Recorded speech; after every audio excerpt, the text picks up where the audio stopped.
I'm Mike Bishop. I am an American Speaks. I'm a Christian patriot. I love God and I love our country. Over 3 decades of entertaining and public speaking, I have developed quite a relationship with our nation's veterans and their families because I hold them in the highest regard. So I'm telling you today all of this because I want to come speak to your community. The next time you have an event coming up that you need a speaker for, especially in the way of for veterans or a patriotic or a civic event, I'd love to come share some time with you because as you can imagine, over the years, I have quite a collection of stories of my interactions with our veterans and traveling across this country. For example, not too long ago I was in Pennsylvania and I was doing a presentation at a VA hospital. There was a gentleman there, a veteran, that was in a wheelchair, had not been out of that chair for all reality for several months, but yet during our presentation he was moved to stand and he struggled pretty hard. He stood up and he saluted our flag. That was something else. I was in Indiana not too long ago as well, and during that presentation there was a Vietnam veteran that was there. He was suffering from cancer and he was weak from cancer treatment. But again, he was so inspired by what we were saying and doing that he stood up. He picked up a flag out of the stand, and folks, he ran around that arena to a thundering standing ovation and applause. That was something else that I'll never forget. One of the most memorable things that I experienced was one evening as I was bringing my presentation to a close. I looked down in the audience and there was a gentleman sitting there, and folks, he was sobbing uncontrollably. As I looked at him and as we finished, I visited with his wife. She just very quietly told me his name. He was William Royer Jr. Mr. Royer was one of the 52 Americans that were held hostage in Iran for 444 days.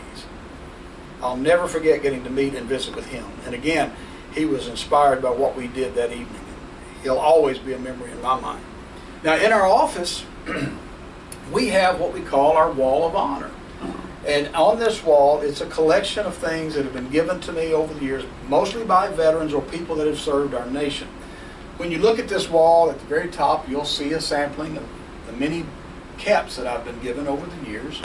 These caps all came from veterans who have served in different branches of service, different lines of duty. And they were given to me, many of them taken right off the heads of the veterans themselves after a performance or a presentation.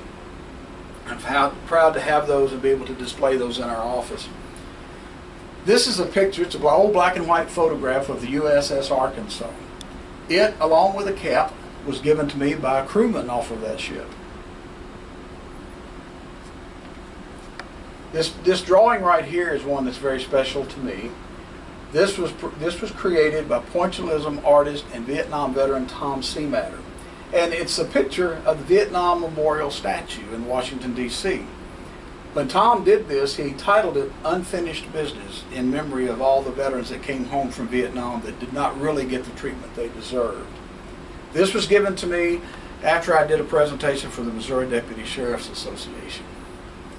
Right underneath that, you will see a small bracelet. This is an honor bracelet. A gentleman was wearing this at one of my presentations one evening, and after everything was over, he took it off of his arm and he gave it to me. He was wearing this in memory of a good friend of his that had died in service. He was killed in action in Afghanistan.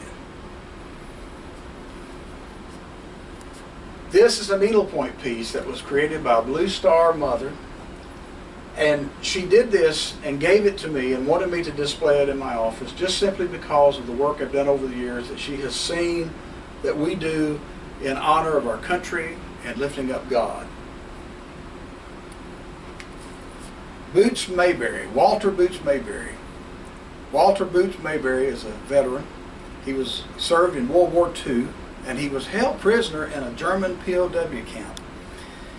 Mr. Mayberry heard my presentation recently at a Memorial Day service, and after it was over I was so honored that he gave me his book and he autographed it on the inside. I'll treasure this forever. Thank you, Boots, for that. There was a gentleman that lives in Ohio. He came to one of my presentations, and a couple of weeks later, as I went and checked my mail, there was a package from Ohio, from First Lieutenant Felix Williams. Was this his Distinguished Service Cross? Now I understand that the Distinguished Service Cross is the second highest honor that the United States Army gives. He had received this for his service in Vietnam, and he wanted me to have it. Again, I was very moved by that. Thank you, First Lieutenant Williams. The flag, the United States flag, is something that's very special to me, and I've done many presentations and tributes to it over the years. This one right here is one that flew over our nation's capital in Washington, D.C. on Independence Day of 1988. It was later presented to me by the late United States Congressman from Arkansas, John Paul Hammerschmidt. There are many other things we can talk about up here, but as I said, flags are very special to me. And this one right here is a very special one. This is a 48-star flag. This was a flag that was discovered in an American Legion building up in their attic. They used to use these on Memorial Day to put on soldiers' graves. Well, I've done a lot of work with American Legion over the year, and they felt compelled to give me this and let me keep it in safekeeping along with a certificate. I'm very proud of that. And this flag is very special. If you could see it up close, and if you could touch it, you would see that it is very fragile. It's weathered, it's torn, it's ragged, but it has a very special meaning. It belongs actually to the co-founder of An American Speaks and my good friend Tony Rose. This flag flew over the home of Marine Gunnery Sergeant Jack Tuttle. Sergeant Tuttle is Tony's father, so needless to say, she took very good care of it, framed it. It was put in our office to honor him. And it also is a reminder of how we close each and every presentation, because I use the old Johnny Cash piece, Ragged Old Flag, to close most of my presentations. I keep it updated from time to time to keep up with current events, but it's very special to me, and I've performed it for decades. So folks, I've taken a few minutes to share this information with you and share a few of the stories, because I want to come speak to you. I want to share some time with your audience, because if I'm allowed to come speak to your group, what I promise you is you'll get an evening that will be entertaining, will be enthusiastic, will be encouraging. We will lift up our veterans, we will honor our country, and we're going to give you a lot of hope and promise for what's in store for America's future.